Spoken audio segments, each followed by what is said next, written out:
LCI. D'abord, qu'est-ce que vous répondez à Jean-Yves Le Drian qui expliquait à la mi-journée sur LCI que c'est vous qui avez fait lâcher les vannes en quelque sorte et fait venir à Ceuta ces milliers de jeunes Marocains? Bonsoir. Je pense qu'il y a dans cette affaire beaucoup d'amalgames et beaucoup de discours fallacieux. De quoi s'agit-il? Il s'agit tout d'abord d'un problème entre le Maroc et l'Espagne. Un problème politique, et j'ai entendu dans votre plateau que c'est parce que l'Espagne a accueilli quelqu'un pour le soigner et que le Maroc est tenu de contester ça. C'est pas ça la réalité. La réalité, c'est que l'Espagne a introduit cette personne sur son territoire avec des documents falsifiés et une identité usurpée sans même informer le Maroc. La réalité, c'est que cette personne est poursuivie en Espagne. Il y a au moins 4 plaintes contre lui pour viol d'une citoyenne espagnole, pour torture et pour terrorisme par une association, l'association canarienne des victimes du terrorisme.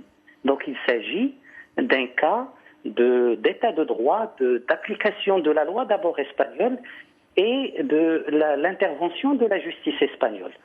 Le Maroc a été clair dès le départ, il s'agit d'un acte contre ses intérêts, d'un acte déloyal et d'un acte qui ne respecte même pas la dignité et les intérêts des victimes espagnoles.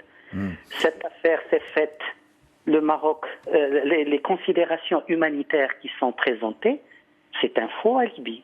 L'humanitaire ne signifie pas qu'on manœuvre derrière le dos du partenaire. Bon. L'humanitaire pour un pays voisin ne signifie pas qu'on change de passeport et qu'on introduit une personne sur l'espace européen. Pour autant, l'humanitaire, ce n'est pas d'oublier les droits des victimes espagnoles et de désactiver la justice espagnole. C'est ça le fond du problème.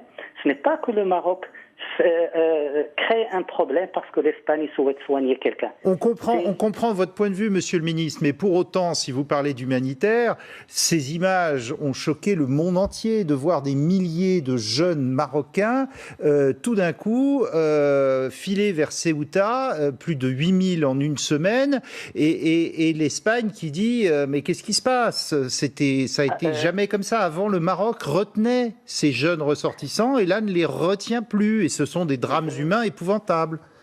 Je vous entends et j'aimerais, loin de toute émotion, loin de toute démagogie, rappeler quelques faits. Le Maroc n'est pas censé protéger, n'a pas l'obligation de protéger les frontières de pays autres que le sien. Le Maroc n'a pas l'obligation, n'a pas la vocation d'être le gendarme de l'Europe ni son concierge. Le Maroc le fait dans le cadre d'un partenariat bien compris entre le Maroc et l'Espagne, entre le Maroc et l'Europe. Le Maroc le fait en partenaire. Si les fondements de ce partenariat ne sont pas respectés, il faut demander à l'Espagne, pays européen, est-ce qu'il a consulté l'Europe avant d'agir contre les intérêts de ce partenaire? Il faut demander à l'Espagne pourquoi il a agi de manière frauduleuse par rapport à un criminel de guerre dont il connaît par rapport à un sujet important pour le Maroc et les Marocains. L'Espagne n'a pas consulté l'Europe pour créer la crise. Ça, c'est le premier fait. Le Maroc, comme je l'ai dit, n'a pas l'obligation. Le Maroc le fait en partenaire. Mais le partenariat n'est pas à sens unique. Le partenariat n'est pas à la carte. Si l'Europe, partenaire du Maroc, considère que la lutte contre la migration est sa priorité, ce partenaire qui est le Maroc a également ses priorités. Est-ce que le partenariat, c'est qu'on demande au Maroc de respecter sa part du partenariat, mais qu'on se permet d'agir par rapport à ses intérêts fondamentaux? Monsieur le ministre, ce n'est pas non plus une bonne image, pardonnez-moi, pour le Maroc, que de voir ces milliers de jeunes Marocains vouloir quitter le pays pour essayer de gagner l'Europe à tout prix. Et de voir ces sauveteurs espagnols sauver des eaux, un bébé, un autre jeune Marocain qui pleure dans les bras d'une sauveteuse de la Croix-Rouge, c'est pas forcément une bonne image pour le Royaume. C'est une volonté. La crise migratoire, on en a eu de manière cyclique.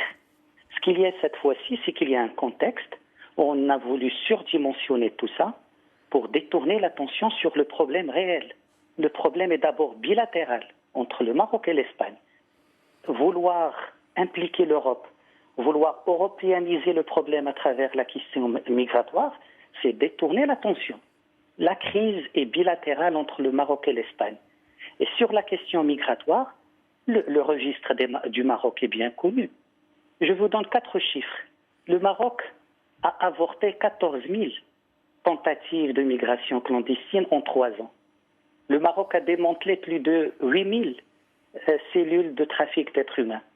Le Maroc a avorté 80 tentatives d'assaut sur la ville de Ceuta. Le Maroc a échangé avec l'Espagne plus de 9 000 informations sur la migration clandestine. L'Europe ne s'est jamais souciée de son flanc ouest. Ce n'est pas parce que ce flanc n'est pas utilisé par les mafias de trafic d'êtres humains. C'est parce qu'un pays a mobilisé 20 000 de ses forces de sécurité quotidiennement qui protègent ses côtes. Bon. Monsieur le ministre, dernière... Pas par obligation. On oublie les trains qui arrivent à l'heure pendant des années. Bon. Le Maroc a rempli son obligation en partenaire, pas en contrepartie financière comme je l'entends. Dernière question, monsieur. Rien de l'Europe. Monsieur le ministre, dernière question. Si l'Espagne renvoie ce dirigeant du Polisario, apparemment il se porte de mieux en mieux, il souffrait du Covid, cette immigration des jeunes Marocains vers Ceuta s'arrêtera du jour au lendemain ?